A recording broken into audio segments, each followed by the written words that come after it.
What's going on, guys? Hanging with me right now, I have the Ashley Tisdale. Hi. Welcome back. Thank you. I love your suit, by the way. You look like a boss babe. You know, you just feel like such a boss in a suit. You really do. Yeah. I love it. And I do want to talk about, you have been a boss, especially with your new music, your new album, Symptoms. It's very personal and close to your heart. Yes, it is my personal journey through anxiety and depression. I do want to tell you, I want to share a little piece of, my own little heart with you. Yeah. When I was watching you do other interviews, you were making me emotional. Oh. You were so brave and you're just so open, and I think that's so important, especially when, you're promoting a project like this. So I think that's so cool.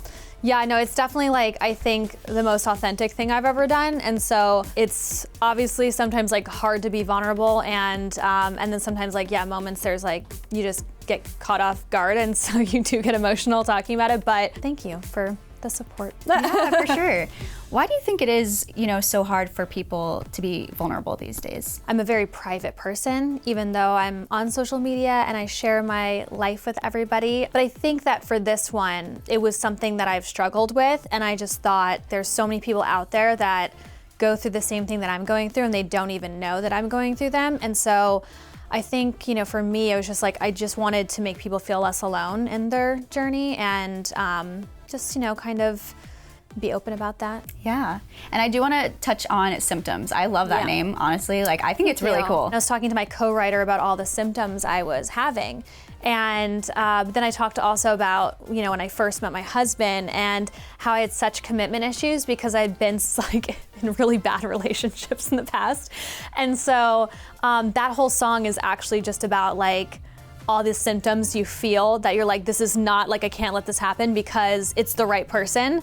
So it's a really fun song, and that's pretty much a through line through the album, is that even though each song is a different symptom of anxiety or depression, it's really about having fun and acknowledging those feelings, but still being okay, so this is what we have, and but let's just kind of, have fun and don't dwell in the feelings of those things. I love that. Do you feel it's kind of just once the door's been opened, you're more willing to, open up about things? Yeah, definitely. I mean, I've definitely gotten more comfortable in interviews for sure. How are you feeling right now? I feel great. Okay, good. I was I hope you're not feeling too anxious. Okay, good. No, good. no, I feel great. In this moment and this time, I just felt it was important to talk about these things, and important for my fans to really get to know me for who I am. And this was something that no one really kind of knew. Again, it's so cool that you're so open, to talk about this. Yeah. But I do want to talk about your latest single.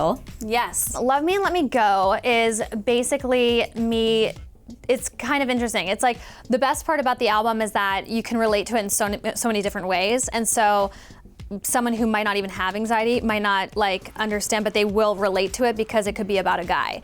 But really, it's me talking to my anxiety, and it's just I've got to love myself, and I've got to let myself just go, and it's really just kind of this moment of I've got to do this for myself. And so that's what that song is about. You posted this picture. I like this part specifically, saying no to people. Oh yeah, I just feel it's important to be able to say that, and to be able to be no, I'm gonna do that later, or I'm gonna do this, and kind of choose you first. Right, and feeling confident that the people around you, when you say no, they'll probably still love you anyway. Oh, and yeah. if they do love you, they should understand, right? For sure, for sure. I And love that. They always do.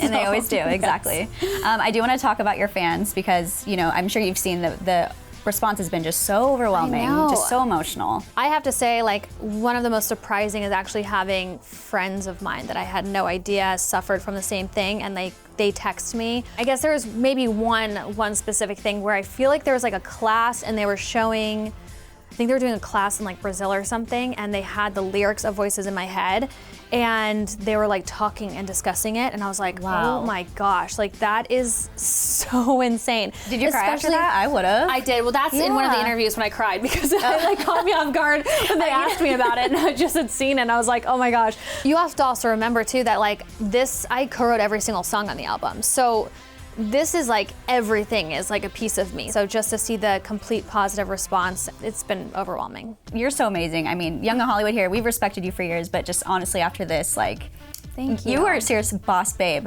You're Goals. so sweet. Well, thank you so much. Well, Wish we could talk to you for hours, but oh my God, yes. You're probably busy doing other things. Thank you again for coming by. Thank you. You're welcome anytime. Thank you.